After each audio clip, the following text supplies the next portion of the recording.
Good evening, welcome back to the PCR Sports Show here on PCR FM. Thank you for joining us once again on this Friday evening for the start of the bank holiday weekend. We're here every Friday 6 till 7 bringing you the latest sports news from in and around our city of Peterborough, whether that be the local amateur scene or even the professional sports scene and the clubs in our city.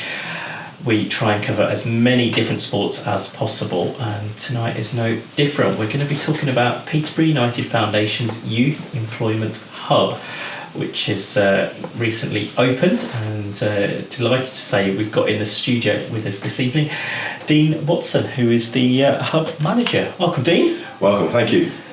Good to have you with us.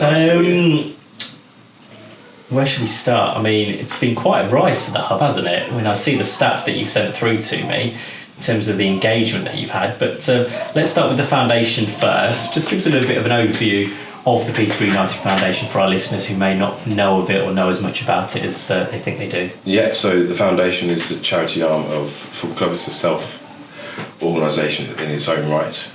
Its aim is to provide sporting opportunities to young people of all ages, actually, not just young people, but of all ages across the city.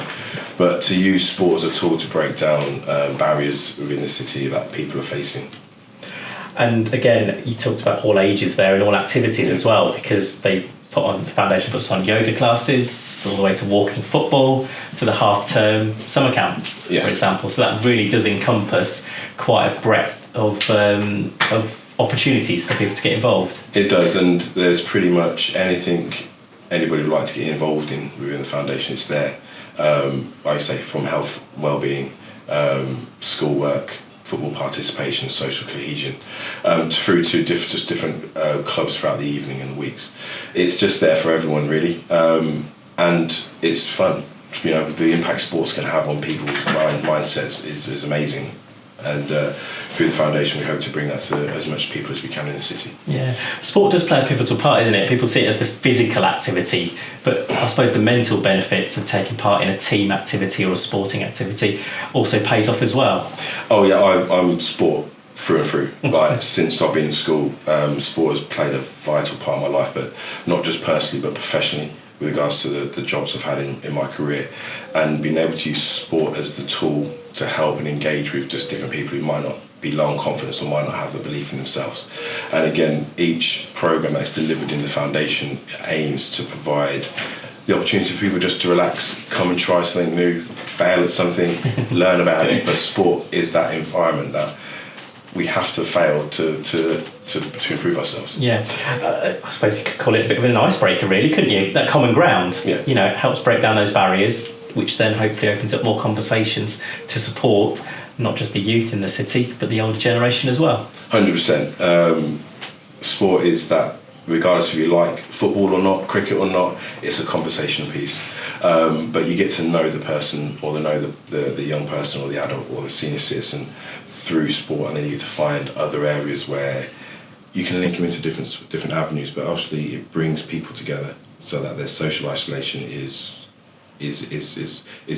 gone. Yeah, reduced at least. Yeah, definitely reduced. Thank you, that's the word I was looking for. But it's done that certain situations. It brings new family and friends together. Yeah, and I guess it doesn't have to be in that way of actually participating in the sport. You could be an administrator or an official of the sport as well. I guess that helps in itself, because that's a different skill set. 100%, and it's something which I bring. We talk about the youth hub. I'm not going to go on to that in a minute, but the fact that just in sport, to answer your statement there, any job you want to do can be done in sport, regardless if it's media, radio, broadcasting, analysis, being the kit man, organising, welcoming people as they come through into the club. It can all be done within a grassroots club through to a professional club, and that goes through into any sort of industry as well. Yeah. So the foundation certainly plays a pivotal part in the city in giving access for people of all ages to participate. Yeah, there's something for everyone. It can be used as a stepping stone to engage in something new. My own daughter wants to start playing football, so starting to engage in her with the holiday clubs that they do is a great way for her to try it. But then there's other people who actually might be a little bit more elitist, and actually there's something there for them to push and challenge themselves. But then also we see quite a lot of those young people then become coaches and start to develop themselves as well. Yeah, brilliant. Right, let's come on to the Youth Employment Hub then, which is why you're here tonight, and to talk about the project that's ongoing there as part of Peterborough United Foundation. What is the Peterborough Youth Hub? You know, explain it to our listeners. So the Youth Hub is, so we have a part of the stadium, at Western Home Stadium, and we've turned one of the bars into this Youth Hub. And it's the best way to think about it. It's a facility where a young person, 16 to 25, can come in and get the support they need to get into work. That could be simple stuff like CVs or helping with cover letters, but it could also mean mental health support. It could mean financial advice. It could mean housing support. You name it, it could be there within the hub. And it's something where it's a free service for every young person to come into the city. And that's it in a nutshell. And we opened up in October last year, and as you mentioned earlier on, the rise, especially in the last 4 months, has just been unprecedented. Yeah. How did that all come about though? Where did the concept initially come from then to have an employment youth hub within the city? And I guess why at Peterborough United and why through the foundation really? So there's youth hubs across the country in different places, in different variations. The EFL, English Football League, and DWP want to introduce more youth hubs across the country.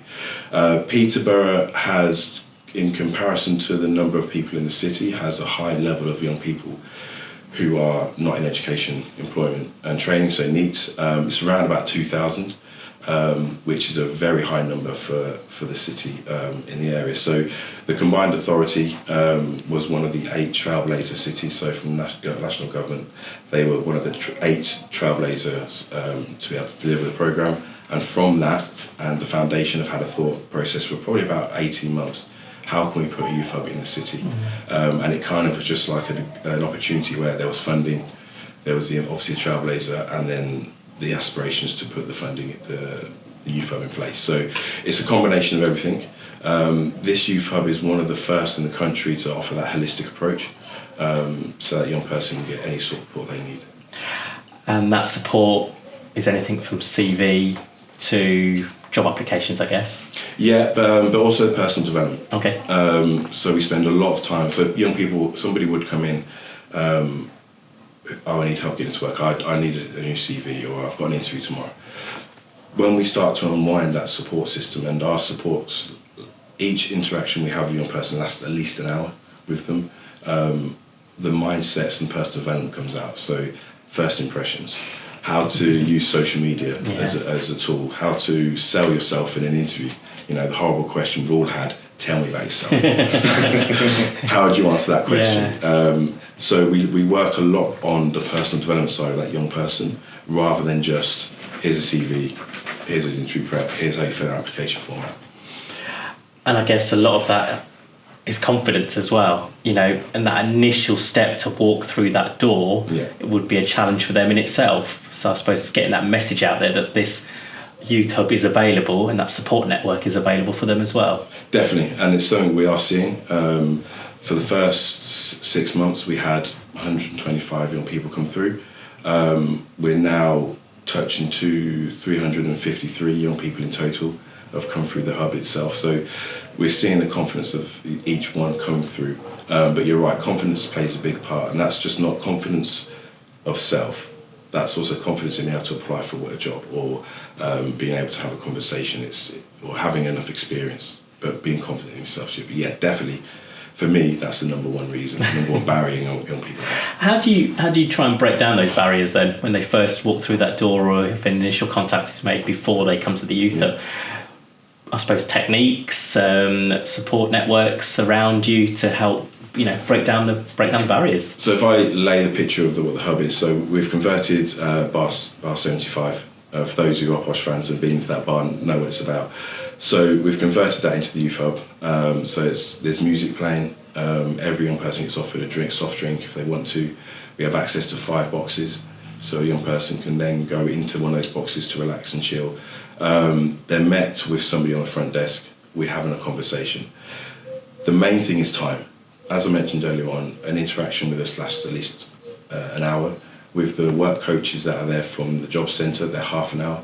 So because we've got the time, we're able to have a conversation first before tackling the employment need.